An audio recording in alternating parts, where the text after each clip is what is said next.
नमस्कार। आकाशवाणी देहरादून से प्रस्तुत हैं प्रादेशिक समाचार। पहले मुख्य समाचार। राष्ट्रपति द्रौपदी मुर्मू ने देहरादून में राष्ट्रपति तपोवन और राष्ट्रपति निकेतन का उद्घाटन किया।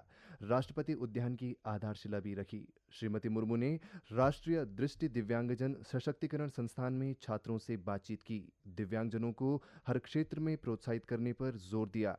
अंतर्राष्ट्रीय योग दिवस पर कल भराड़ीसैंण में कार्यक्रम का आयोजन। मुख्यमंत्री पुष्कर सिंह धामी भराड़ीसैंण पहुंचे। विभिन्न देशों के राजदूत भी कार्यक्रम में भाग लेंगे और महिला सशक्तिकरण एवं बाल विकास मंत्री रेखा आर्य ने पौड़ी गढ़वाल और रुद्रप्रयाग जिले की नवनियुक्त आंगनबाड़ी कार्यकर्तियों व सहायिकाओं को नियुक्ति पत्र वितरित किए।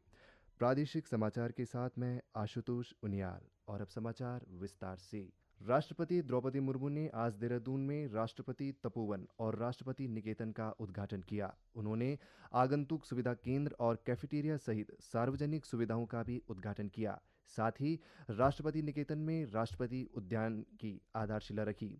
132 एकड़ में फैला राष्ट्रपति उद्यान का सार्वजनिक पार्क दिव्यांगजनों के लिए पूरी तरह से सुलभ होगा। इसका उद्देश्य नागरिकों के बीच स्वास्थ्य, संस्कृति और नागरिक गौरव को बढ़ावा देने के लिए सामुदायिक जुड़ाव केंद्र बनना है। इस अवसर पर राष्ट्रपति निकेतन, तपोवन और राष्ट्रपति उद्यान की जैव विविधता पर आधारित एक पुस्तक का भी विमोचन किया गया। इस पुस्तक में राष्ट्रपति निकेतन, तपोवन और उद्यान की 300 से अधिक वनस्पतियों और 170 से अधिक जीवों की प्रजातियों को सूचीबद्ध किया गया है, जिनमें तितलियां, पक्षी और स्तनधारी शामिल हैं। राष्ट्रपति तपोवन 24 जून से और राष्ट्रपति निकेतन 1 जुलाई से आम जनता के लिए खुले रहेंगे। श्रीमती मुर्मू ने देहरादून स्थित राष्ट्रीय दृष्टि दिव्यांगजन सशक्तिकरण संस्थान का दौरा भी किया और छात्रों से बातचीत की। उन्होंने मॉडल स्कूल, विज्ञान प्रयोगशाला और कंप्यूटर प्रयोगशाला के साथ ही एक प्रदर्शनी का भी अवलोकन किया। इस अवसर पर राष्ट्रपति ने दिव्यांगजनों को हर क्षेत्र में प्रोत्साहित करने पर जोर दिया। उन्होंने कहा कि आज का युग विज्ञान और प्रौद्योगिकी का युग है। उन्होंने कहा कि उन्नत तकनीकों की मदद से दिव्यांगजन भी मुख्यधारा में अपना योगदान दे सकते हैं। श्रीमती मुर्मू ने कहा कि राष्ट्रीय शिक्षा नीति 2020 में दिव्यांग बच्चों को अन्य बच्चों के समान अच्छी शिक्षा के अवसर प्रदान करने का प्रावधान है। उन्होंने कहा कि सुगम्य भारत अभियान के माध्यम से सरकार दिव्यांगजनों के सशक्तिकरण और समान भागीदारी के लिए प्रयत्नशील है। राष्ट्रीय शिक्षा नीति 2020 में दिव्यांग बच्चों को अन्य बच्चों के समान अच्छी शिक्षा के अवसर प्रदान करने का प्रावधान है।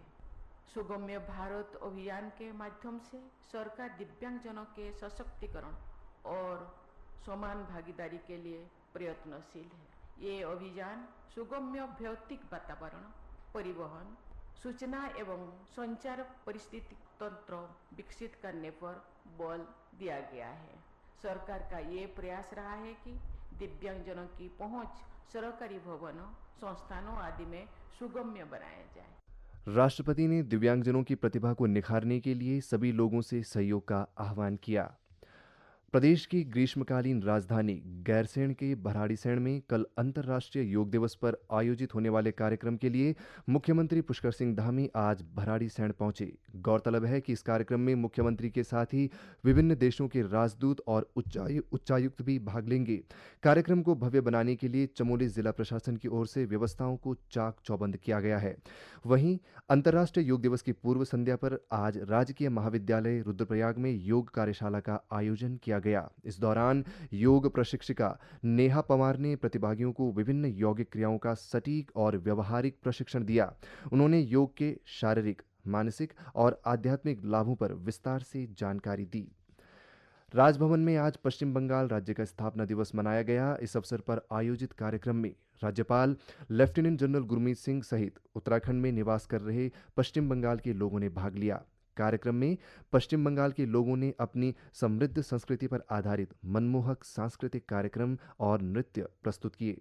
राज्यपाल ने अपने संबोधन में बंगाल की समृद्ध सांस्कृतिक विरासत, कला, नृत्य और साहित्य की प्रशंसा करते हुए कहा कि बंगाल की भूमि भारतीय स्वतंत्रता संग्राम के जन जागरण की प्रेरणा रही है। राज्यपाल ने कहा कि इस प्रकार के आयोजन न केवल हमें एक दूसरे की संस्कृति, भाषा और परंपराओं को जानने का अवसर देते हैं, बल्कि भारत की अनेकता में एकता की भावना को भी प्रबल करते हैं। इस अवसर पर राज्यपाल ने राजभवन में मनाए जाने वाले विभिन्न राज्यों और केंद्र शासित प्रदेशों की राज्य स्थापना दिवस पर आधारित कॉफी टेबल बुक एक भारत श्रेष्ठ भारत का विमोचन किया। आकाशवाणी के देहरादून केंद्र से प्रसारित किए जा रहे हैं। ताज़ा समाचार के लिए आप हमारे सोशल मीडिया एक्स व Facebook page Akashvani news Uttarakhand को फॉलो कर सकते हैं। साथ ही ये समाचार हमारे YouTube channel Akashvani news Uttarakhand पर भी उपलब्ध हैं। महिला सशक्तिकरण एवं बाल विकास मंत्री रेखा आर्या ने आज पौड़ी गढ़वाल के श्रीनगर में पौड़ी और रुद्रप्रयाग जिलों की नवनियुक्त आंगनबाड़ी कार्यकर्त्रियों व सहायिकाओं को नियुक्ति पत्र वितरित किए। इस दौरान रुद्रप्रयाग जिले में 202 और पौड़ी जिले में 697 आंगनबाड़ी कार्यकर्त्रियों और सहायिकाओं को नियुक्ति पत्र दिए गए। इस अवसर पर श्रीमती आर्य ने कहा कि आंगनबाड़ी कार्यकर्त्री का पद केवल रोजगार नहीं, बल्कि सेवा और समाज के प्रति उत्तरदायित्व का प्रतीक है। आंगनबाड़ी केंद्र हमारी योजना के सबसे आधारभूत स्तंभ हैं और इन कार्यकर्त्रियों की भूमिका मातृ व शिशु स्वास्थ्य, पोषण, पूर्व प्राथमिक शिक्षा जैसे अत्यंत महत्वपूर्ण क्षेत्रों में होती है। उन्होंने कहा कि विभाग में उच्च शिक्षित बेटियां जुड़ रही हैं, जो ग्रामीण क्षेत्रों में भी उत्कृष्ट सेवाएं दे रही हैं। श्रीमती आर्य ने सभी नवनियुक्त आंगनबाड़ी कार्यकर्त्रियों और सहायिकाओं को बधाई देते हुए उनसे संवेदनशीलता, समर्पण और अनुशासन के साथ कार्य करने का आह्वान किया। जनपद पौड़ी का और जनपद रुद्रप्रयाग दोनों को संयुक्त रूप से यदि हम मिला के कहते हैं तो लगभग 1000 के आसपास हम लोगों ने आज नियुक्ति पत्र आंगनबाड़ी कार्यकर्ती की भी और सहायिकाओं की आज दी है। निश्चित रूप से ये नियुक्ति वितरण कार्यक्रम के माध्यम से हमें ऐसी आंगनबाड़ी बहनें और ऐसी सहायिकाएं आज आंगनबाड़ी केंद्रों में सेवा देने जा रही हैं जो कि हाईली एजुकेटेड है। और मैं समझती हूँ कि इस प्रकार की हाईली एजुकेटेड आंगनबाड़ी कार्यकर्तियों सहायिकाओं से जहाँ विभाग का काम करना बहुत सहज होगा, वहीं पर मैं समझ रही हूँ कि हमारी जो प्री स्कूल है या हमारी अन्य योजनाएं हैं जो कि अब पूरी तरीके से डिजिटल प्लेटफॉर्म पे आ चुकी, वो करने में भी जो है हम लोगों को बहुत मदद मिलेगी। बागेश्वर जिले में स्वास्थ्य सेवाओं की गुणवत्ता सुनिश्चित करने के उद्देश्य से जिलाधिकारी आशीष भटगाई ने आज जिला अस्पताल का औचक निरीक्षण किया। जिलाधिकारी ने अस्पताल के ओपीडी काउंटर, जन औषधि केंद्र, इमरजेंसी यूनिट, शौचालयों, पंजीकरण केंद्र और अस्पताल परिसर का निरीक्षण किया। उन्होंने ओपीडी पंजीकरण प्रणाली की समीक्षा करते हुए टोकन प्रणाली को अधिक पारदर्शी और व्यवस्थित बनाने के निर्देश दिए। अस्पताल की स्वच्छता पर असंतोष जताते हुए जिलाधिकारी ने तत्काल सफाई अभियान चलाने के भी निर्देश दिए। इस दौरान उन्होंने मरीजों और तीमारदारों से बातचीत कर उनकी समस्याएं सुनी और जल्द समाधान का आश्वासन दिया। निरीक्षण किया गया है और सभी वार्डों का भी निरीक्षण किया गया है। तो ये निर्देश दिए गए हैं कि एक तो साफ सफाई की व्यवस्था जो है वो उच्चतम स्तर की होनी चाहिए, तो उसके लिए पूर्व में भी निर्देशित किया गया था। लेकिन अभी भी जो वॉशरूम्स हैं और भी अन्य एरियाज हैं, अन्य कॉर्नर्स हैं जो हॉस्पिटल के, उसमें वैसी सफाई व्यवस्था नहीं देखी गई जैसी अपेक्षित थी। तो इसके लिए जो CMS हैं और उनकी पूरी टीम है उसको निर्देशित किया गया है कि इसमें युद्ध स्तर पर काम करें। तो ये भी निर्देशित किया गया है कि जो भी पेशेंट्स आते हैं तो उनके बैठने की भी समुचित रूप से व्यवस्था हो, तो उसके लिए एक अलग से सिटिंग एरिया को डेवलप कर लिया जाए, उसके लिए भी निर्देशित किया गया है। अल्मोड़ा हल्द्वानी राष्ट्रीय राजमार्ग पर रात 11 बजे से सुबह 5 बजे तक हल्के और भारी वाहनों का 3 जुलाई तक संचालन पूरी तरह प्रतिबंधित किया गया है। इस दौरान वाहन वैकल्पिक मार्गों से आवाजाही करेंगे। इस मार्ग पर मलबा और बोल्डर गिरने के कारण खतरा बना हुआ है। राजमार्ग के क्वारब पुल के पास हिलसाइड की ओर करीब 200 मीटर लंबाई में भूस्खलन जोन बन गया है। इसी को देखते हुए सुलभ और सुरक्षित यातायात के लिए क्षतिग्रस्त भाग में पहाड़ी की ओर हिल कटिंग कार्य कराया जा रहा है।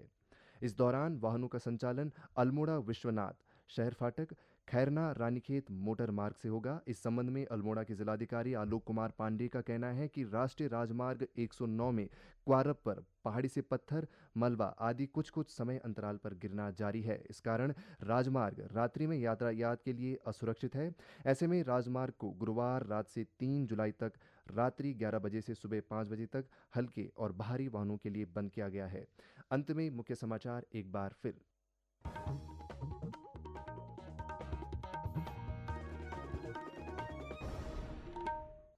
राष्ट्रपति द्रौपदी मुर्मू ने देहरादून में राष्ट्रपति तपोवन और राष्ट्रपति निकेतन का उद्घाटन किया। राष्ट्रपति उद्यान की आधारशिला भी रखी। श्रीमती मुर्मू ने राष्ट्रीय दृष्टि दिव्यांगजन सशक्तिकरण संस्थान में छात्रों से बातचीत की। दिव्यांगजनों को हर क्षेत्र में प्रोत्साहित करने पर जोर दिया।